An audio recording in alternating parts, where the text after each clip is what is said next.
Hey guys, and welcome into my little happy place where I'm excited to invite you for lunch with Lindsay today. So this episode, I get to do it with one of my really good friends, and I've been excited to have her come over and have some lunch and talk to me for a while because I asked her to bring her daughter. So my friend Caroline has a daughter named Madeline who is about to be a freshman in college at American University. And as you guys probably know, because I've said this before, I don't do well with goodbyes. And oftentimes there are tears involved. And so I have been vicariously living through Caroline as she has kept me in touch on how her summer's been getting ready to take her daughter to drop her off at school. But I think there's so much that is interesting and, eye-opening to learn from a conversation and a connection between a mother and a daughter. And I certainly remember what that was like getting ready to go to college. So I asked them to come over here and have this talk. We're gonna do it over food from one of our favorite places, Gigi and Joe's. It's where all the younger kids go because they love the acai bowls and avocado toast. And now the problem is theirs are gluten-free and I've mixed them up because mine's not. So they're gonna have to figure out which one is gluten-free. But I hope you sit back, enjoy this conversation, and I hope you learn something from it too. Here they are. Hello, how are you? Good, You look so pretty and flowy. Thank you. Bring the Hi, how are you? I'm good. How So are good. you? Great. Okay, come on in. Step on in my office. Let's go. I'm so glad you guys are here. Thank you. I messed up because I wasn't sure which one is gluten-free now when I pulled them out. Okay. So you'll well, know. Here's how you know gluten-free versus And the ice not. is melted, sorry. The one that looks the best is not. Oh, serious? Is gluten. Okay. And the other flat Okay. things, that's ours. Okay, perfect. Well, Yeah, so if you that's want nice some stuff. of this acai bowl, help yourself. Does that have chocolate? No. Oh, well then, you're not living It's if got- you that's don't true. put chocolate This is- in your bowl. right. I'm just saying. Honey drizzle. Okay, so I'm just grateful that you guys are here while we open these because I think digging in and just talking about what the whole process is like, both getting ready to do, college for the first time, but also going through the process of that transition is really interesting and informative. So, Okay. yeah. So, Interesting, informative, and life-changing. is that how you Rip feel? your heart out, put your heart back in. It's all the things. And what adjectives would you use to describe it so far? Stressful, exciting, and weird. Oh, she actually used 3 adjectives. did. Wait, so stressful. So why stressful? Which Well- part of stressful? It's stressful because I'm going to college for the first time. I've never lived away from home. I didn't do sleepaway camp or stuff like that, so I've always been around my parents. Okay. And now I'm jumping into this new experience where I know a few people, but I'm leaving all my friends from home and everything that was comfortable. And I'm doing something new, so that's definitely why it's stressful. But I'm so ready to meet new people and make new experiences and all that. That overall, I'm just really excited. And you're going to the best city in the world, which is Washington, think so. D.C., which is Yes. where we moved here from, which is Yeah. really great. Yeah. Yeah. But I get that. And you said, what were yours? You said life-changing, because it is a transition. Yeah. So someone said to me this week, they were like, that's such a time of any transition's hard, but in disclosure, which this is hard to open, and it's It is making all hard. sorts Need of a hand? noises. Thank you, yeah. Yeah, you The nails too. Yeah, So- do it. Full disclosure is that Caroline and I, we've been great friends now for 5 years? Maybe Yeah, longer. yeah. And I think we're both the same type of emotional empath type, right? Yes, yeah. I've said goodbyes are not my favorite thing. And sad movies are not, additionally songs, right? But you're very much, I think, sort of like that too, yeah, right? yeah. So we feel big. yeah. And we feel all Right. the things everyone else is, at least when we talk about it, you feel what I'm feeling, I feel what you're feeling, we feel what everyone else is feeling, and we feel Yes. big. Yes. And so when you go into this type of a transition time, you're like, I feel so happy and so sad all at once, And that's a weird thing, Yeah. too, right? It is the happy, weird. sad. I know. Yeah. Okay, so let's start with tell me about the dynamic between the two of you since you were a kid. So let's start with you, Madeline. Oh, I know. this is How would you fun. describe your mom and your relationship with your mom? Oh, wow, this is like therapy. And I don't even charge. I love it, I love it. So I am her first and oldest daughter and kid. So I think we definitely have a unique bond. Sometimes we joke that were kind of like the Gilmore Girls. Oh, Yeah. So for those of you who know what the Gilmore Girls are, that's kind of how our relationship is. I don't know. I just feel very close to her. Like jokey, but like best friendy. Yeah. Mm-hmm. now she's gonna go away. Stop. And okay, so and what about you? What's your take? I missed you. I'm not crying. You just missed me. Sure. You, it's not me. Oh, okay. Mm-hmm. This is what we mean. We feel big.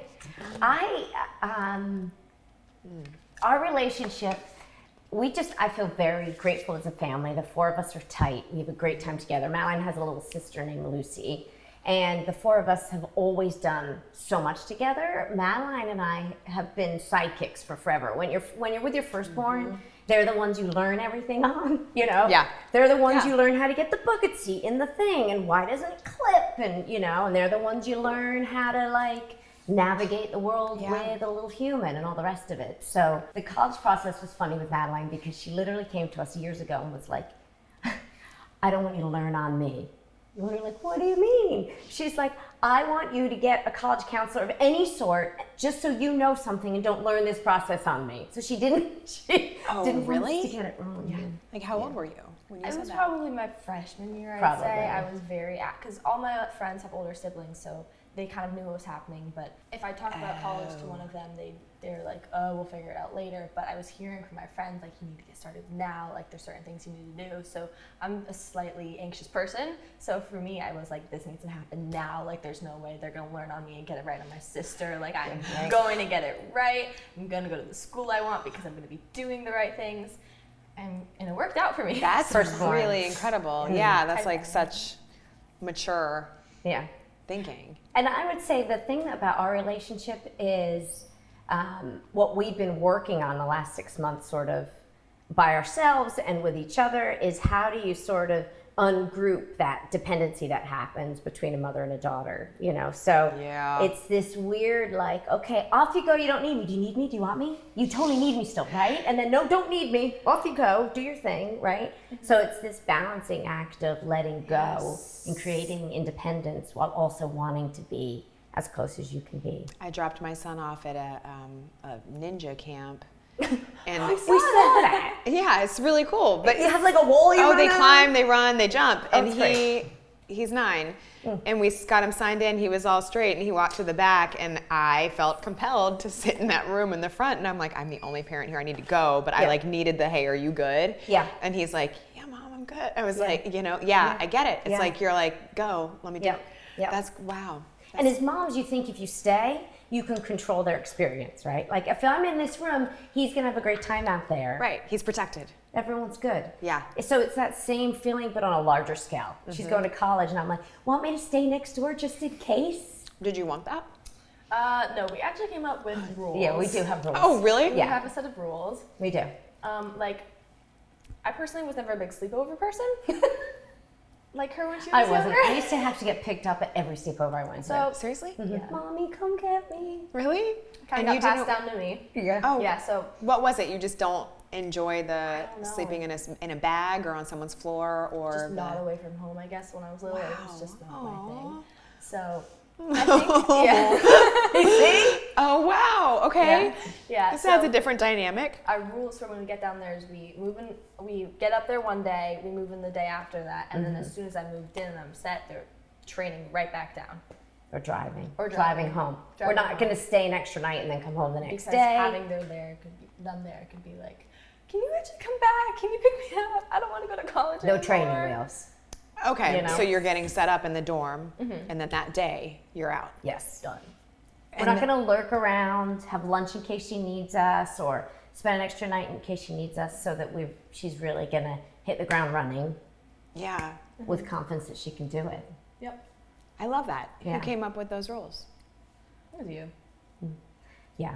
But it was kind of me because I am the mom, but also together.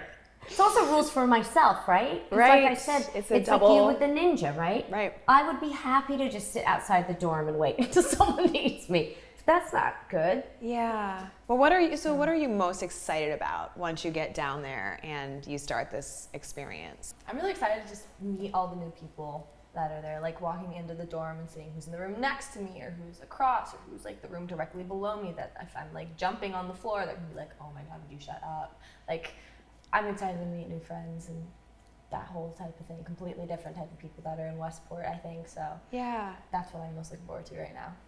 How about you? What are you most excited about for Madeline? She's ready, you know? Like, I've been thinking a lot about this lately, like the change that comes with your firstborn leaving, and probably everyone, I'm sure, is a different type of transition and change, but this was what I was working for, you know? This was the job I've been trying to do, was raise a human who was ready to go out into the world and live her best life and make her impact. And so I can't wait to watch that happen on my good days. On my harder days, I just want to get into bed and be like, why are you not 4 still? You know? Yeah. But she's ready and it's going to be awesome. So, okay, I need to tell you what I've been doing now. Okay. Okay, please. Okay. So I know you're not supposed to do this, but I did it anyway. And that is, I went down a rabbit hole. And you know this because you go down rabbit holes. I decided that I needed to go online and start reading advice from other moms. Okay. Just so I know what to expect. Because at what point did you start feeling anxiety about this, what's happening this week? Okay. Like, how long ago? Yeah, that is it like probably a year? like 2 weeks ago. All of a sudden, it's been coming. I know it's been coming. Because is this like kindergarten where it's like before, so the end of pre-K for me was like 3 months of make it stop, I can't handle one last concert, and then the whole kindergarten beginning is like, so it's kind of the year before. Everything's a last, everything's a... Yes, like that whole May, June time is like, it's the last this, and it's the last that, and then it's like this, like that. Here's what I was thinking about this, because you were a disaster for preschool and kindergarten. I was a disaster. I was like they saw me at the bus stop for the first day of kindergarten, and one person said, "How are you?" And I said, I snotted in someone's face, and I was like, I was hysterical. We knew it would be, and it was. And Madeline, I did it right in front of like the one thing you're not supposed to do, right in front of him. I'm like, I'm so sorry, I'm so happy for you. And he's like, Mom, like literally trying to walk on the bus. Like I needed to, someone should have taken a hammer and just been like, put me out of my misery. It's true. Anyway. Well, it was like a half day, so he literally was back in like an hour. Right. But I will tell you, when she went to kindergarten, I didn't lose it at the bus stop, but I did follow the bus. I love it. And did I tell you this? You knew this. I followed the bus, and then I pulled into the parking lot and watched her get off the bus, because it was weird. They gave you these sticky labels with her name on it, and I was like, "You just want me to label my kid and send her?" Like, to me, that was like bizarre. Like, his number 4 arrived. This is what I mean. Like, you don't even know my kid. How do you not know her? So so that was kindergarten. But anyway. Okay, sorry, back to what you were saying. So what you're saying is right. Yes, there's all these lasts. And by the way, this is why your mom's so good, because no matter what, she never forgets what the point was. So this is why you're so good at... Well, this one will go in a lot of directions. Right. In a wonderful kind of way. Thank you. Yeah. Thank you. The end of high school wasn't as bad as the end of preschool for me personally, because we were at the graduation, and the week before I felt very weepy, but we got to that graduation, and her face and the face of all these kids that we've watched grow up was like joy, right? You were having the best time. Yeah, it was great. I mean, I had all my friends. You get to pick for Staples. We get to pick where we sat at graduation. So I was lined up. All my girl and my guy friends were all just in a big line. So when we stood up to the couch, you could look on your left, and on your right, and you just see everyone, and just like, oh my God, we did it! Like, I've been in school with these people. I've been best friends with them for so many years, and it's just like, you're done. Like, you made it. Yeah. And I thought it was going to be sad, but everyone around me was just so happy, and I was just so truly happy just to be surrounded by these people who I love, and I feel like I did high school so well that it was just no moments of sadness in that moment. Oh, that's so it was good. Really joyful. And to sit in this, it's outside, so you're sitting in the bleachers with all these parents that you've been in the village for so long together, and then you watch your kids walk across this stage and they've done this thing. It was really joyful. Different than preschool, when you're sort of saying goodbye to the squishy baby. It's a different dynamic, I think.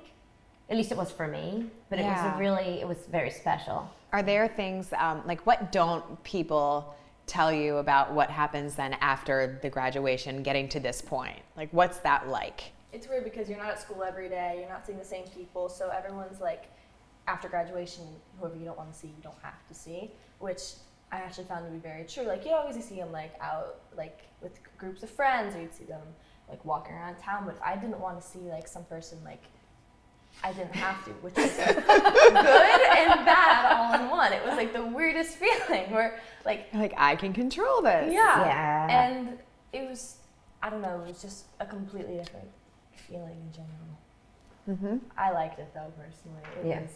It feels more free. Do you remember that, leaving high school and getting to college and being like, wait, I don't have to go to a place and stay there for 8 hours? Yeah. I come and go, and I can nap in the middle of the day? I remember at the whole drop-off thing, because I've said that we're not good at goodbyes, and it's in the genes in my family. It's passed down from my mother. And so I knew part of like the problem that I have with this is it can consume an entire day. It can consume an entire week. It's just the moment. Once you're past the moment, it's so good.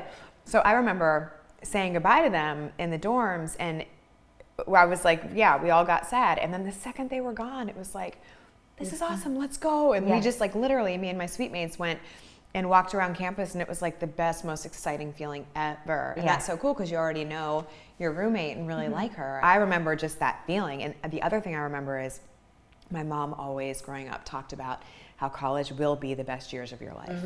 And I was always like, really? And then literally I was like, this is the feeling she talked about. This is why. This is so interesting because in my rabbit hole of like reading what other moms are saying and all the rest of it, and also I have all these friends like texting me memes and like advice nonstop, some of which is like bananas and others really helpful.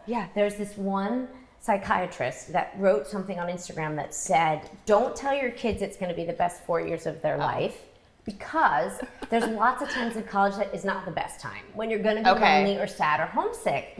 Which was fascinating because, like your mom and like you're saying, your instinct is to say, you have no idea how great this is. But to remember, right, like we talked about this, there are going to be days when you're going to miss home, or someone's going to be really annoying, or you just want your home food or whatever it is, that there is a balance to that, you know? But this was on my rabbit hole of information. So what was the advice to get to the other side of that, or to take away from that? Do you know? I know, I just heard what not to do on that. I did get a lot of like what to do, some of which I thought were kind of weird and others were good. But anyway, my point is we're not supposed to say that according to this person. Guess not. So it will be whatever you make it. Did I say horrible? It's gonna be all the things. It's like life, right? Like, you know. So what have you learned about yourself, like through the process of all of it, from the search to the application process to, because another thing is, I love talking about this in sports or whatever industry it is that I'm talking to people from. Their social media changes everything too, a little bit, right? Like, and this is a very long segue by me, but like you're seeing where everyone else is going instantly then too. Like, and I wonder how that factors in, right? So it's definitely difficult. Like you see on social media, you'll see like videos of like, right now it's like a big rush time. So like Alabama, Ole Miss. Already. At Ole Miss right now. So you see the videos and stuff like that. And like part of me was like, oh my gosh, like, did I make the wrong decision? Like, it looks like they're having so much fun at these giant schools. But I had to just remember when I was applying and when I was looking for what was best for me, I'm not a person who thrives well in like giant rah-rah environments. I'm a person who likes smaller class sizes, like actual, and I'm going in as a political science major, so being in DC, surrounded by like, it's the capital of our country, like that's the best place to be for me. And things that light you up. You're like, right? Yeah, so I had to make sure that I wasn't focused on what other people's college experiences looked like on social media, because it's always so like glowed up, or like you see like a football game at Michigan, which is amazing, but my school doesn't have football, so like, oh my gosh, am I missing that? I just always had to come back and remember, like, I picked this place for a reason. Like, everything about it I love and I'm excited to go to and I'm excited for. So I just have to make sure that I wasn't focusing on other people's shiny college experiences, and I picked the college that was going to be truly the best place for me. And as of right now, that's where I feel I'm going into. Really interesting, though. I hadn't thought about that piece of it. You know, what's interesting through the whole process, the admissions process, which we could do like 500 episodes on that, and how to survive that as a parent and as a kid in the current social media environment. But here's what I will say is, because of social media, everything looks so shiny out there. I think that it's important as a family to make decisions based on what's the right fit, not what's the right brand name for you, and what's the shiniest place for you, because this is a stepping stone to the life that you're building. And what happens is everything looks so magnificent in these big schools, and it's like, who wouldn't want to go to a Michigan football game, right? Yeah. And that's wonderful for a kid that's a great environment for, but is that environment for you? And so I feel like the best advice I could give for anyone about to enter into this admissions debacle that we all have to work through, which frankly needs to be fixed, a mess, is figure out what's right for your kid and follow that. Don't follow the rankings, don't follow the names, don't follow what's the shiniest thing. Follow your kid. Okay, so how do you do that? Because what's interesting is there's a woman who's a consultant for that, who works in Connecticut, and was saying an important conversation to have is how tough it is to do exactly what you just said. To help your child find the fit versus the flash. Yes. So how do you do it and do it successfully? Because it seems like you nailed it. Like, what's the behind the scenes of that process? Honestly, for me, it was very odd because I had never heard, I'm going to American University, I had never heard of it before. It's not like a huge name brand school, but my college counselor that I begged my parents for was like, she's like, okay, I made a list, because I told her like the size I want, the like type of environment, like what major I think I want to go in for, like location, all that type of thing. And she came back, and then which part of the country I want to stay in. So I'm like, I'm not going to go to the West Coast. I want to stay close, but not too close. So she came back with a list of schools for me, and American University was the one at the top, and it like hit almost every single one of my boxes. And that's just kind of how I realized that it was perfect. Like, part of me was like, oh my goodness, should I like apply to Georgetown, like name brand school? It's like, it's like practically an Ivy League. Like it's in DC too, but that's not where I would have ended up being as happy, I feel like. So I had to kind of push that aside and see what was going to end up being the best for me, and in the end it ended up being American. And I think there are a lot of layers to that too, because you can take that same advice, but like some people don't have means to send kids out of school, right? Like out of state.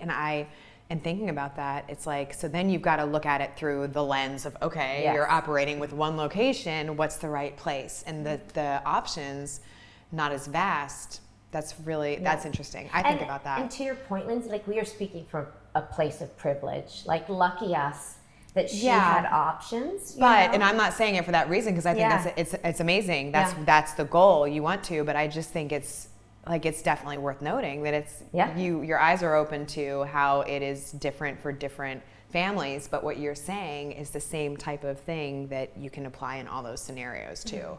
It's like figuring out I went to James Madison University, and for me, my decision point was between there and Syracuse, and it came down to, okay, well, this is an in-state school and it has what I really want. It checked my boxes.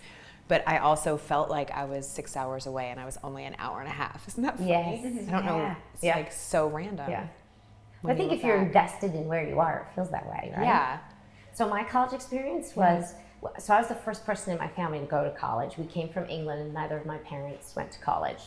So talk about, So so it's college time and I'm like, okay, here we go. Nobody told me anything. I showed up for the SAT with a pencil. I don't know. And I'm awful at standardized tests. I think I got halfway through and then was like, there were like 5 more minutes and I just filled in bubbles, you know. It was just a different time. I applied. I started getting into places and my mom sits me down and says, this is great. We're really proud of you for getting into places. I'm like, thank you. She's like, we can't afford to send you to anywhere, any of these places. And I was like, what do you mean? And so then it became the race of, who's going to give you a scholarship? Is there going to be money? And the school I ended up going to, which is Dickinson College, they gave me a scholarship that enabled me to go. I'd never even set foot on campus when I said yes.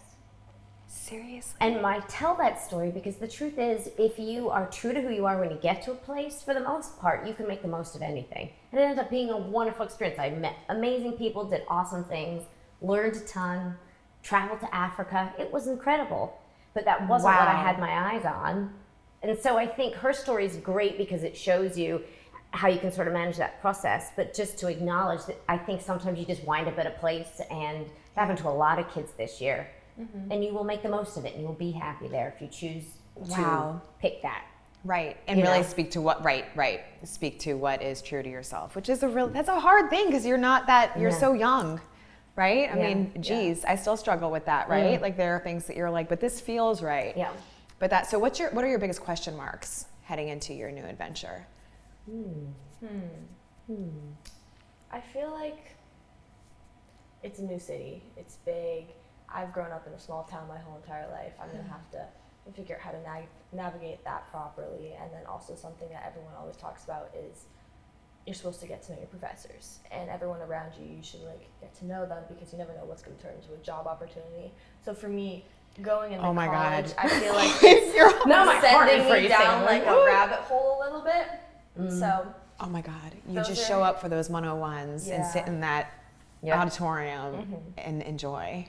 Don't think about that yet, right? But that's great. I just Yeah. love the way that your mind works. Right. Except at the same time, and I never thought I'd be a mom that says this, like, go party, right? Like, go and have that fun. Like, I don't want to say it's going to be the best 4 years because we're not supposed to apparently now, but like, that's what I hope for her. Yeah. You know, I hope that she like forgets to text me, even though I don't really hope that, but I kind of hope that. I hope that that's how much fun it is. I'm just going to come live with you and cry. I'm going to climb into bed between you guys and like, help me. Wait, That's just it. so is there anything that's so that's stressing you out a little bit? It's just navigating that. And is there anything that you're most nervous about at this point? I just think like it's like an unknown thing. There's not like a specific thing I can like pinpoint right now because I don't know exactly what's gonna happen when I get down there.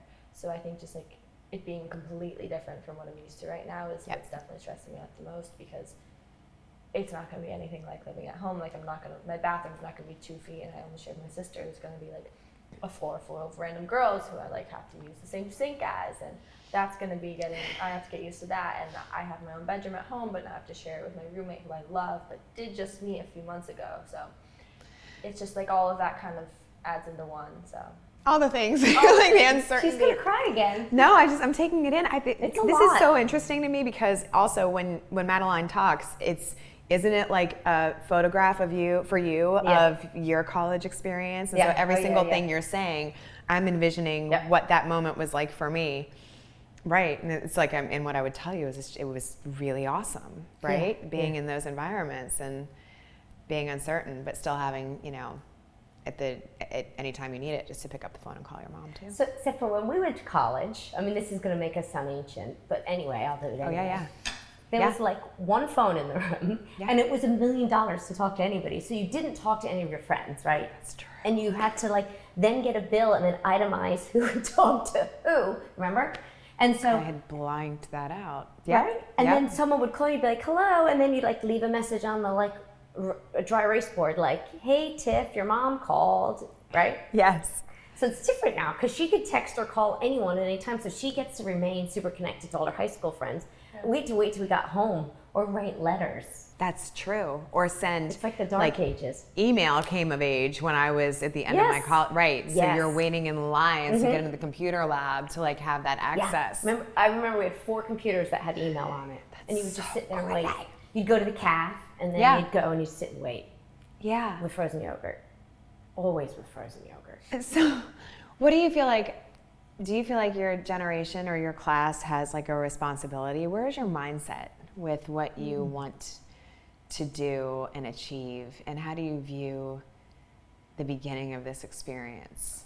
It's a big question. It's really big, but I just thought, but you're so well spoken. I'm like, I would like to hear your thoughts on that because it's true. Like you're such a thinker and a planner. Are you like? I think for us, a big thing is going to have to be separating our lives from social media and not letting like that impact us. Like you hear a lot of people being like, oh, social media is impacting like Gen Z's lives and stuff like that. And like, yes, there's probably a bunch of negative impacts, but also at the same time, it's connecting me to my friend who just moved into Elon and my other friend who's at UVA and someone else is going to St. Louis. Like, I think using it positively and as a way to like connect multiple people in different places to help like this person's friend like somewhere else, I think it's going to be a huge way that we work together to kind of create like a healthier, happier environment for everyone.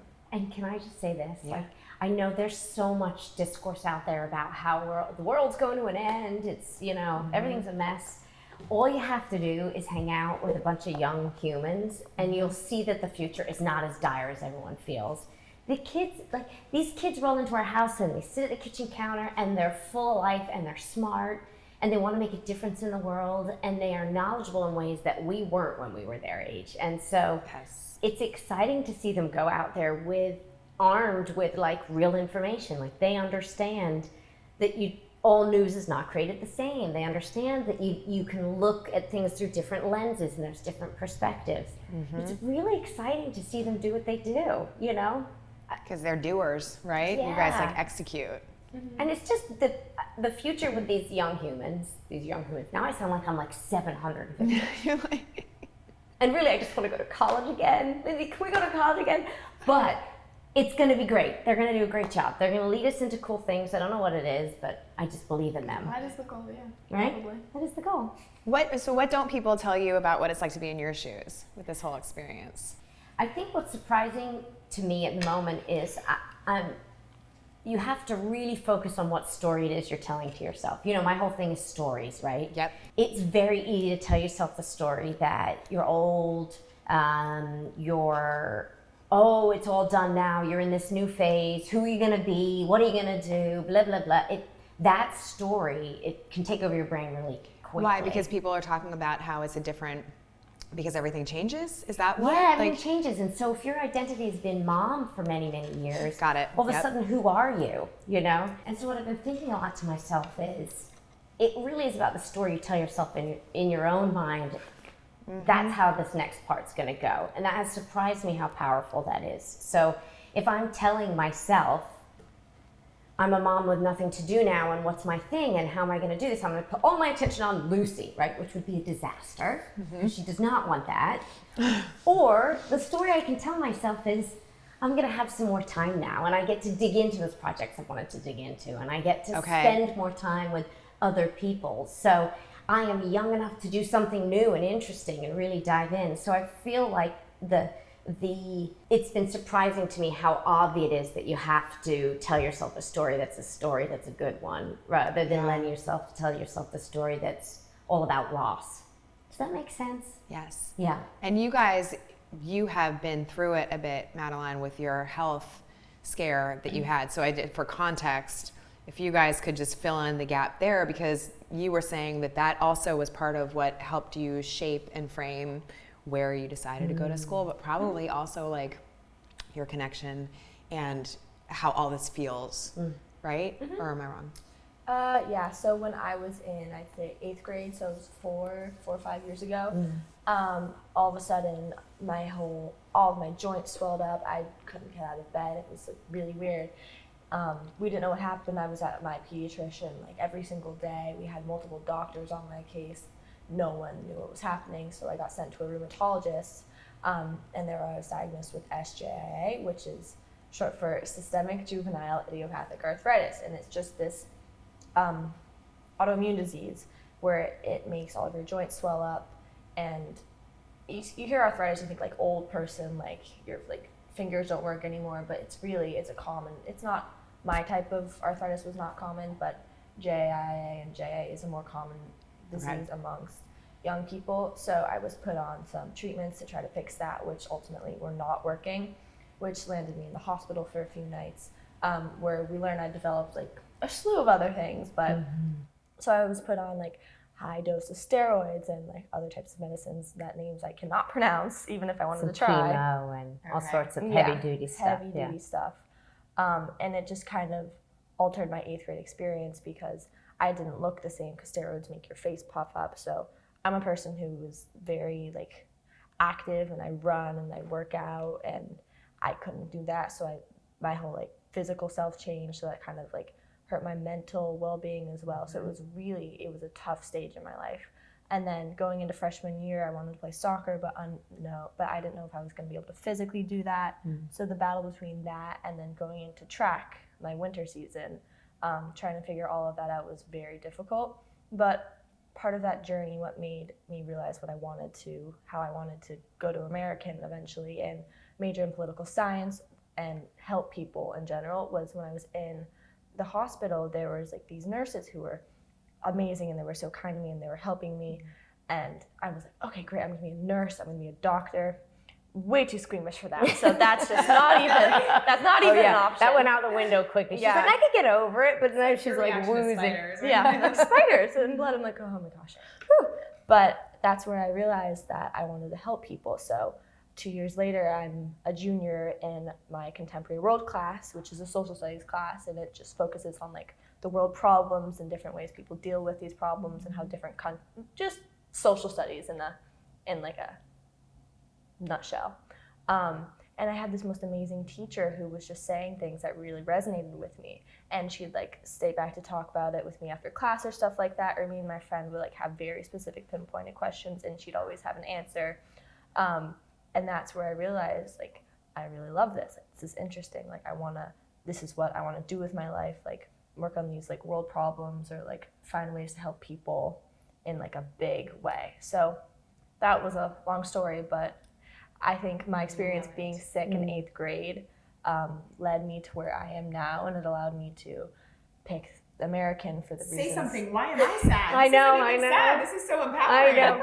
But it was a sad journey. I know. And you were there with me on that journey, and so we knew this would happen. I know. I told you she's a crier, like me. I'm really holding myself together, though. Describe that is just so powerful and really like commendable, and you're so confident in it. So, and I think that is what it subconsciously, it's like understanding what that was really like for you guys is like heavy.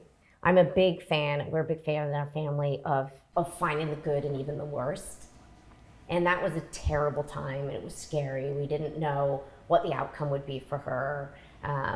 It's a chronic thing, so we're constantly watching for it and aware of it. And I think the fact that we were able to do advocacy work for the Connecticut Children's Hospital, she's been able to speak to our government officials about systemic change in the state of Connecticut and in the United States, what it means to have pediatric specialists on call, because she had to see every single specialist in that hospital because the rare form she has of arthritis impacts all her systems. And so she had to see the cardiologist and the pulmonologist, and that matters. We're lucky we had access to it. And so she saw how important that was and wants to make sure that other people, whether it's this is an issue or something else, has the resources that they need. Aside from that, though, emotionally, it made us even more close in that she's very in tune with what's happening with her body. I'm very in tune with what's happening with her body. We're constantly watching, like, is something coming? Is it gonna happen? Are we gonna be there again, right? Honestly, like, this is gonna sound outrageous, but there are many days when I start the story of why she's leaving, and I have to say to myself, my kid's alive. Yeah. She's healthy, and she's psyched. Like, she has no restrictions. She's on no meds right now. Like, she gets to go and live her best life. Like, what is there to be sad about? Yeah. You know? Right. But separating out the dependency that was created based on keeping track of what was happening in her body is something we've had to work on. Okay. To be very aware of, you know? So to that point, to that question, so when you've been talking for a while about how you need to create space, this comfortable space, but to help you both probably cope with not having each other around each other all the time, right? So how have you tried to do that, and has it worked? What has worked and what hasn't worked? Well, I mean, we'll let you know, like, next month. Okay. We need to do this again in like a month and a half. We'll revisit. And then I'll let you know. We will. We'll have people following you. Yeah, we'll tell them where to find you. We're going to set up a camera in your dorm. But this is the thing. This is the whole like village thing. Like, I love knowing your parents are nearby. Yeah. Yeah. You don't even know Lindsay's parents, but they're there and they will do anything for you. Like, I love that stuff. The next couple weeks are going to be a lot, you know. So while I was on my rabbit hole, like digging into the internet's advice about moms leaving, it said stuff like, oh, you'll be fine. Day 10's the worst. Like, day 10. Oh no, stop! Because now like day 10, you have all these weird. Oh no! But it can't be day 10.